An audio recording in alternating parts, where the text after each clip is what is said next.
I used to believe that a household's peace depended on predictable routines, quiet mornings, shared dinners, and the steady rhythm of ordinary days. But everything I thought I understood about stability shifted the moment my adult stepson, Daniel, moved back into our home. His return wasn't dramatic. It came wrapped in polite smiles and a simple explanation about needing time to reset after leaving a stressful job. Still, from the very beginning, there was an undertone I couldn't quite decipher, a subtle tension that settled between us like an unspoken question. My husband, Mark, welcomed his son without hesitation. He had always been proud of Daniel, his discipline, his resilience, his ability to rebuild after setbacks. I admired those qualities too. Over the years, Daniel and I had built a bond rooted in mutual respect. He wasn't the type to disrupt harmony. In fact, he often seemed to soften the edges in the house when Mark and I drifted into our usual disagreements. That was why I didn't think twice when he asked if he could stay only until he figured things out. I agreed readily. Why wouldn't I? But as days passed, I began noticing Daniel in ways that unsettled me, not because he behaved inappropriately, but because he observed everything. His attentiveness carried a weight I couldn't define. He noticed when I changed my routine, when I seemed tired, when Mark and I exchanged curt tones over small things. Nothing escaped him, and I wasn't used to being seen so clearly, not even by my own husband. Mark, meanwhile, drifted deeper into his demanding work schedule, often leaving before sunrise and returning long after dinner. His absence had become normal, almost expected, but the emptiness it created in the house felt more pronounced with Daniel now living under the same roof. Where Mark offered silence, Daniel offered conversation. Where Mark overlooked details, Daniel noticed them. And though I told myself these contrasts meant nothing, they tugged quietly at the edges of my awareness. One evening, as I prepared dinner alone, Daniel stepped into the kitchen and offered to help. His presence was calm, almost grounding. He chopped vegetables with the precision of someone trying to occupy their hands while their mind wrestled with something deeper. When I asked if he was settling in comfortably, he paused, meeting my eyes with a sincerity that pierced through the ordinary hum of the moment. "I'm grateful you let me come back," he said softly. "It means more than you know." Something in his voice lingered, something unspoken yet unmistakable. I felt a flicker of unease, not because of what he said, but because of what it suggested. A line had shifted, even if neither of us acknowledged it directly. As I returned to the stove, pretending not to feel the shift, a realization settled over me like a slow-moving shadow. Daniel's presence wasn't simply temporary, and whatever he carried with him wasn't just the weight of a failed job. Something else was unfolding, something I wasn't prepared for. And deep down, I sensed it was only the beginning. In the weeks that followed, the atmosphere in our home shifted in subtle but undeniable ways. At first, I tried to blame it on the season, the early winter gloom, the shorter days, the quiet that seemed to echo through the hallways. But eventually, I had to acknowledge that the unease I felt wasn't due to the weather at all. It was the dynamic between the three of us, stretching and bending like something under quiet pressure. Mark's schedule grew even more demanding. Some nights he didn't come home until long after I had gone to bed, and on the nights he did, he was distracted, his mind somewhere far beyond the reach of our conversations. I asked him once if everything was all right at work, hoping for an opening, but he brushed it off with a thin smile and a vague reassurance. It wasn't a lie, not exactly, but it reminded me of how much of our marriage had been built on endurance rather than connection. Daniel, on the other hand, became more present, not in a loud or intrusive way, but in a steady, unwavering one. He offered help around the house without being asked. He asked about my day with genuine interest. He lingered in rooms a moment longer than necessary, as if waiting for something to be said. And though his actions were small, each one seemed to press against a part of me I had tried to keep sealed. Our interactions grew layered with an awareness neither of us named. When our eyes met, there was a flicker, brief, cautious, and immediately dismissed, yet impossible to overlook. He wasn't crossing lines, not overtly, but his consideration felt different now. Intentional, deliberate, and dangerously comforting. One Saturday afternoon, while I sat in the living room reviewing some old documents, I noticed Daniel watching me from the doorway. He didn't say anything at first. His expression was thoughtful, almost conflicted. "Are you okay?" he finally asked. It was such a simple question, yet it caught me off guard. When Mark asked, it felt like routine. When Daniel asked, it felt like recognition. "I'm fine," I answered automatically. But he stepped closer, shaking his head slightly. "No, you're carrying something. I can tell." I opened my mouth to insist otherwise, but the truth was too close to the surface. The exhaustion. The loneliness. The feeling of living beside someone instead of with them. And the shameful flicker of relief that someone else had noticed. "I just miss how things used to be," I admitted quietly, not specifying who or what I meant. Daniel held my gaze for a moment, his eyes softening. "You deserve more than feeling unnoticed." The air tightened between us, charged with something neither of us intended to create. I looked away before the moment could deepen into something irreversible. But as he turned to leave the room, I sensed a shift I couldn't name, a tension moving from silence into motion. Something had awakened. And I knew it wouldn't stay quiet for long. The house felt unusually quiet that evening, the kind of silence that made every small sound seem amplified. Mara stood in the hallway, one hand resting against the cool wooden frame of Daniel's bedroom door. She had rehearsed what she wanted to say, but the moment she heard the soft rustle inside, her thoughts scattered like startled birds. Daniel, her teenage stepson, had been distant for weeks, retreating deeper into himself with every passing day. It was as if some invisible weight pressed on him, something he wouldn't or couldn't share. She knocked gently. "Daniel, can we talk for a minute?" There was a pause, then a muted, "Yeah, come in." Daniel sat on the edge of his bed, shoulders tense, eyes fixed on the floor. His room was usually a mess of sketchbooks and scattered pencils, but today everything was arranged too neatly, as if he were trying to hide the chaos inside by controlling everything outside. Mara stepped in slowly, choosing her words with care. "I've noticed you've been keeping to yourself lately. I just want to make sure you're okay." Daniel's jaw tightened. "I'm fine." It wasn't convincing, and they both knew it. She moved closer, keeping her voice gentle. "You don't have to go through anything alone. Whatever it is, we can figure it out together." He finally looked up, and the mix of frustration and fear in his eyes sent a chill through her. "It's not that simple," he muttered, fingers twisting nervously in his lap. "You wouldn't understand." "Try me," she said softly. For a moment, he hesitated, really hesitated, as if he was standing at the edge of something deep and dangerous. His lips parted like he was about to confess, but then the moment snapped. He shook his head, shutting down again. "It doesn't matter." Mara exhaled slowly, fighting the urge to push harder. She knew that forcing him would only drive him further away. Still, the tension in the room was too thick to ignore. Whatever he was hiding, it was growing, taking shape between them like a shadow neither wanted to acknowledge. "I'm here when you're ready," she said, stepping back toward the door. "No judgment. Just, don't lock me out." Daniel didn't respond, but his eyes flickered with something, guilt. Fear. She couldn't be sure. But the feeling followed her down the hall, settling heavily in her chest. As she reached the bottom of the stairs, her phone buzzed with a message. She glanced at the screen and froze. The message was about Daniel. And suddenly, everything she thought she understood shifted. Mara's fingers trembled as she opened the message fully, the glare of the screen casting a cold light across her face. It was from Mrs. Halden, Daniel's school counselor, a woman who rarely contacted parents unless something serious had unfolded. The message was brief, but its urgency pierced straight through her. "We need to discuss Daniel. Please call me as soon as possible." Mara read the line again, hoping she had misunderstood, but the words remained unyielding, pulsing with unspoken alarm. She sank onto the edge of the couch, her thoughts racing.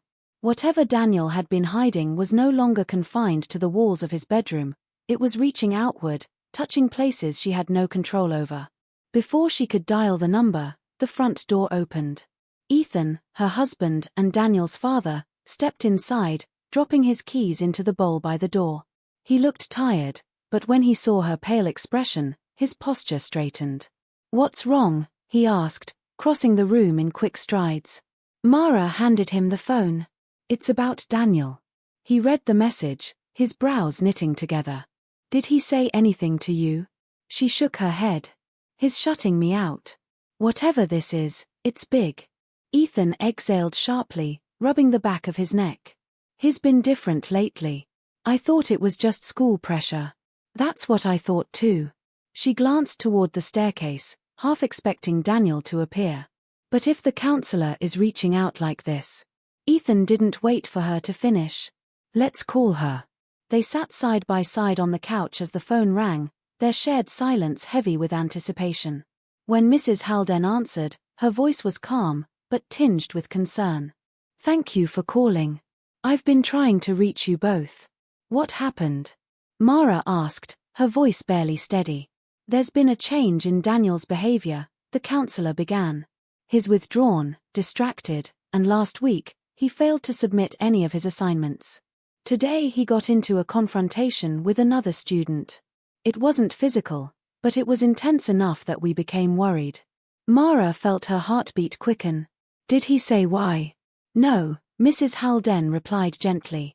He refused to talk. But he did ask if he could leave early, which isn't like him. Ethan leaned forward. Is he in trouble? Not yet. But something is clearly weighing on him. I recommend bringing him in for a meeting so we can figure out how to support him. When the call ended, Mara closed her eyes for a moment, letting the information settle. She wasn't angry, she was scared. Whatever secret Daniel carried was pushing him closer to a breaking point. Ethan stood, resolve hardening in his expression. We need to talk to him tonight. Mara rose beside him, her voice quiet but determined. Yes. No more guessing. It's time to uncover the truth. But neither of them expected what Daniel would reveal when they finally confronted him. Daniel sat at the dining table, hands clasped tightly together, as if bracing himself against an invisible storm. Mara and Ethan stood nearby, exchanging a silent agreement before they approached him. The dim overhead light cast long shadows across the room, intensifying the tension that had been building for weeks. Ethan cleared his throat first. Daniel, we need to talk about what's been going on. Your counselor reached out. Daniel's shoulders stiffened. I figured she would. Mara pulled out a chair and sat across from him, leaning forward gently. We're not here to accuse you of anything. We just want to understand. For a long moment, Daniel didn't speak. His jaw worked, as though he were fighting the words trying to rise. When he finally lifted his gaze, there was a raw vulnerability in his eyes that startled them both. It's not what you think, he said quietly. I'm not avoiding you because I'm mad or because I don't care. I just didn't know how to deal with everything. Ethan frowned.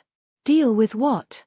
Daniel hesitated again, fingers tapping nervously on the table's wooden surface.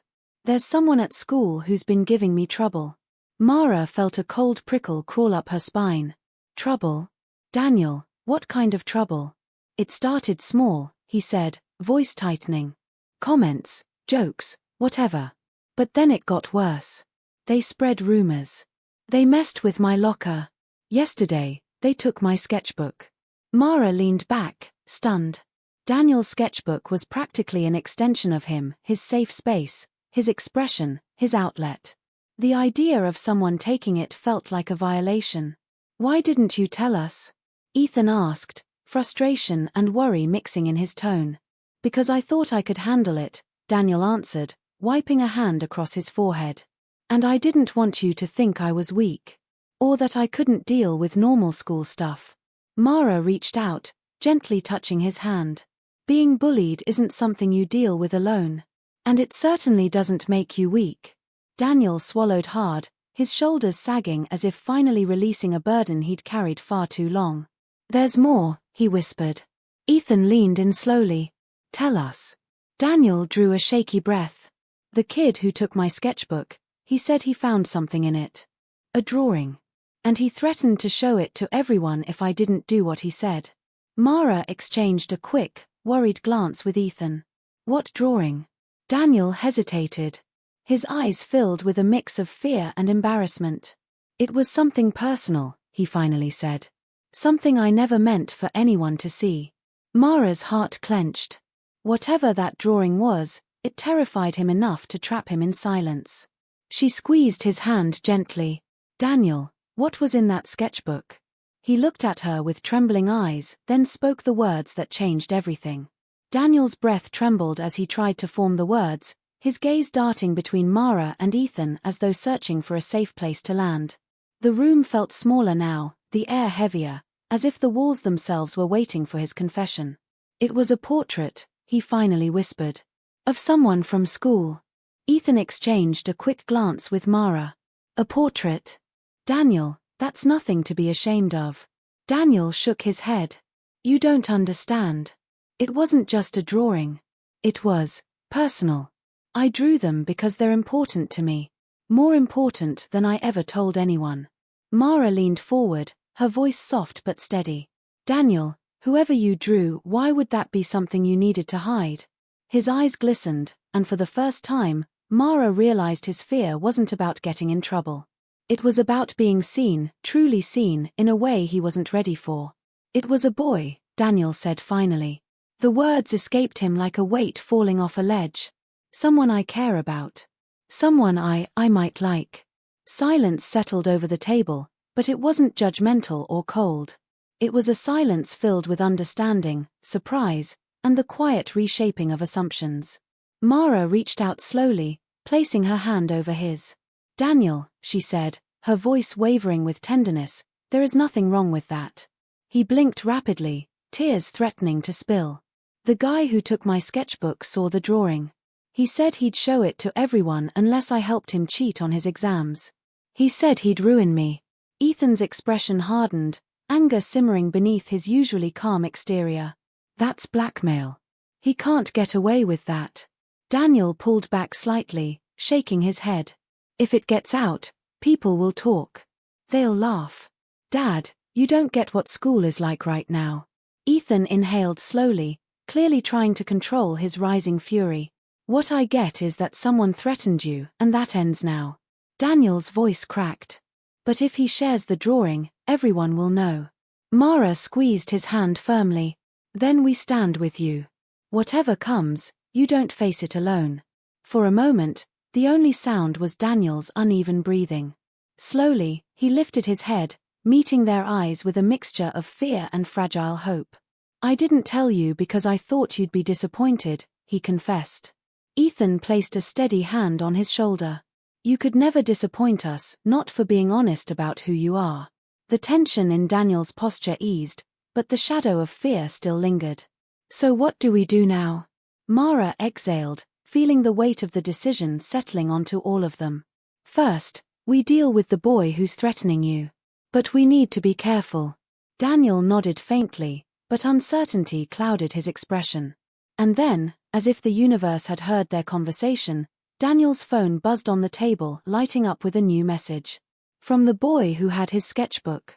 Daniel hesitated before turning his phone over, almost as if delaying the moment could somehow change whatever waited on the screen. Ethan's jaw tightened, and Mara leaned closer, sensing the shift in the room's energy. What does it say? Mara asked gently. Daniel swallowed hard. It's a picture of the sketch. And a message. He tapped the notification, and the image expanded, his drawing captured with cruel precision. The boy's message sat beneath it like a blade pressed against soft skin. You have until tomorrow. Do what I asked, or everyone sees this. Ethan closed his eyes for a brief but telling second. His escalating. Mara placed a steadying hand on Daniel's back. This isn't just bullying. This is targeted intimidation. Daniel's voice was thin. He knows exactly what he's doing. And he knows I won't fight back. Because you think you're alone, Mara said softly. But you're not. Daniel looked at her, uncertainty flickering in his eyes. What would you do if you were me? The question hung heavily between them. Mara didn't answer immediately. She wanted her response to carry more weight than comfort. I'd choose the truth, she said finally. Not because it's easy, but because hiding gives him power he doesn't deserve. Ethan leaned forward. And we'd be right beside you. No matter what happens. But what if everyone turns on me? Daniel whispered. What if it ruins everything? Mara shook her head. The people who value you won't vanish. And the ones who mock you were never truly in your corner. Ethan nodded.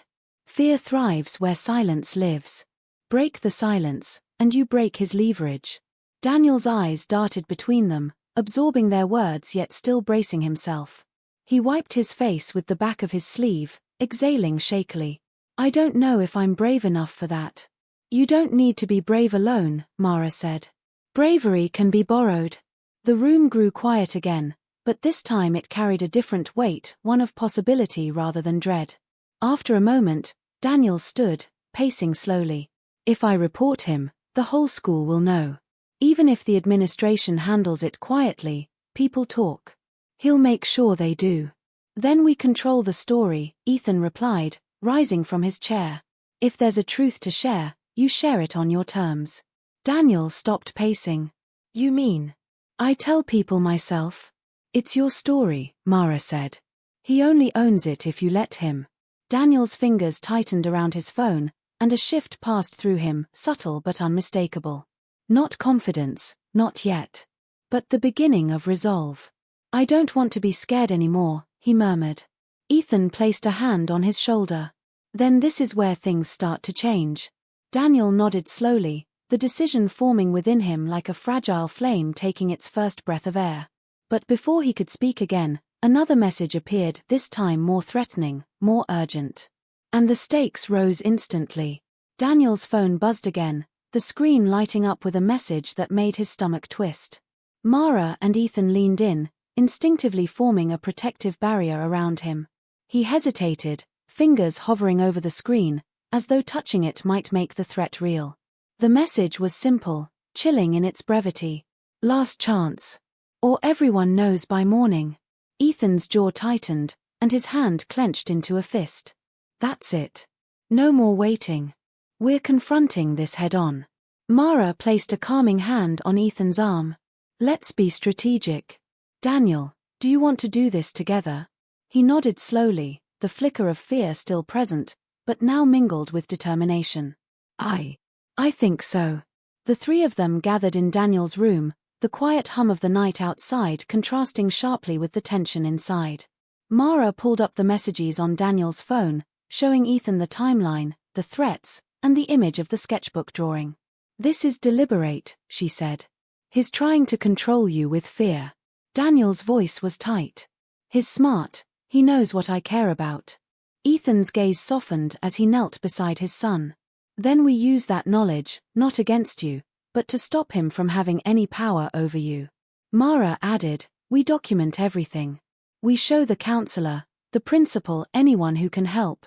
You won't face this alone, Daniel. Not for a second. Daniel exhaled, the first real breath of relief since the messages began. So, we tell them? All of it?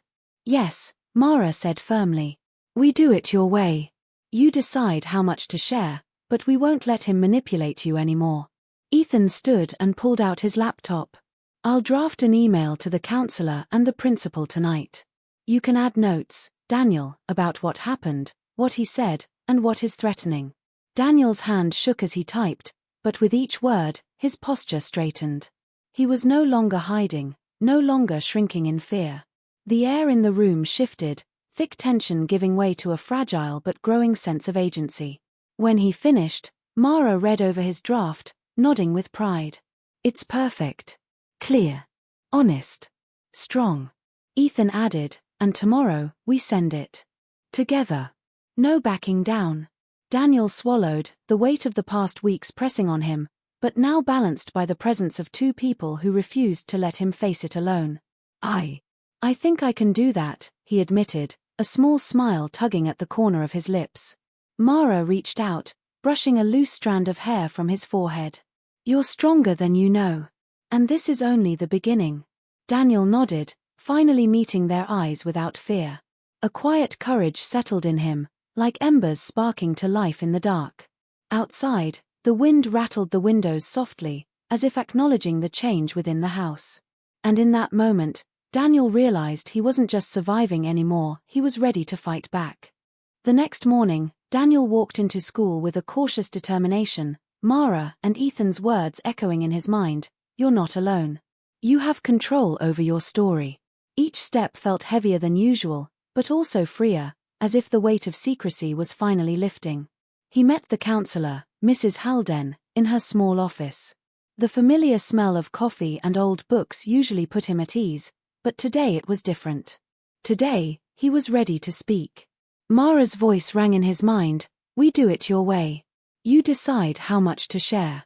He took a deep breath and handed over the draft he and his parents had prepared. "Everything," he said quietly. "All of it. I want it to stop." Mrs. Halden read through it carefully, nodding with a mix of concern and respect.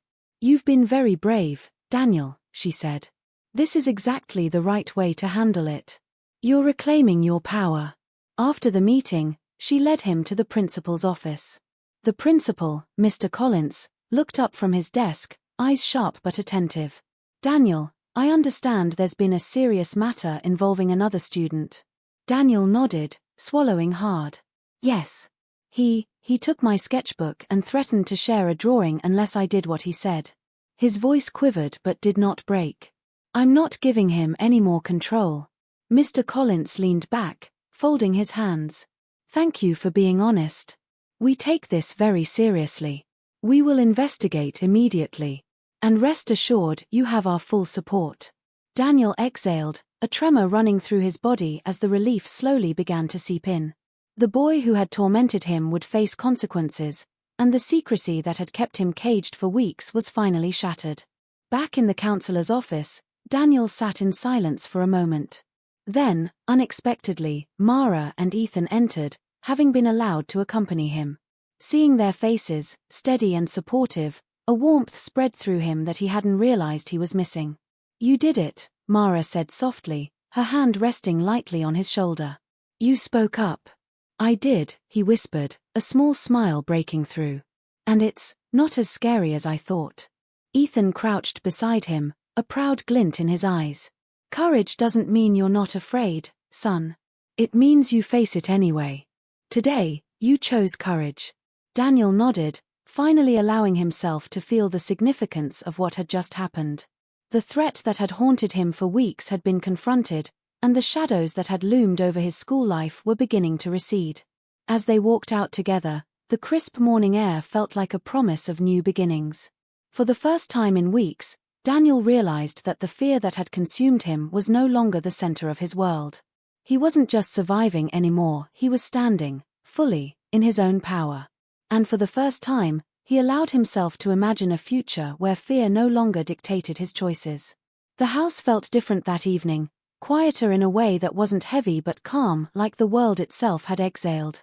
Daniel sat at the kitchen table, sketchbook open, pencil in hand, yet the lines he drew were lighter now, freer. The fear that had once gripped him had loosened its hold, replaced by a tentative but growing confidence. Mara poured herself a cup of tea and slid into the chair across from him. "You've come a long way today," she said softly, her voice carrying both pride and relief. "How does it feel?" Daniel shrugged, a small, shy smile tugging at his lips. "Strange. But oh good. I didn't realize how much I was carrying until it wasn't mine to carry anymore." Ethan joined them, leaning against the counter, arms crossed but posture relaxed. "Sometimes the hardest battles are the ones inside us," he said. "You faced yours, and you came out stronger." Daniel glanced at both of them, seeing the steadiness in their eyes, the unwavering support he had longed for but hadn't allowed himself to fully trust. He realized, in that quiet moment, how much that support had mattered. It hadn't erased the fear entirely, but it had made it bearable, and for the first time, he believed he could navigate the world without hiding from it. Mara reached out, touching his hand gently.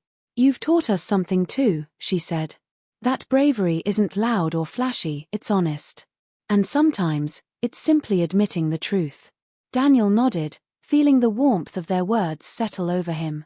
He thought about the weeks of anxiety, the sleepless nights, the uncertainty, and he realized those moments had brought him closer to the people he loved. The fear had been real, but it had also been a doorway to understanding, connection, and strength. Ethan ruffled Daniel's hair affectionately. "Whatever comes next, we face it together.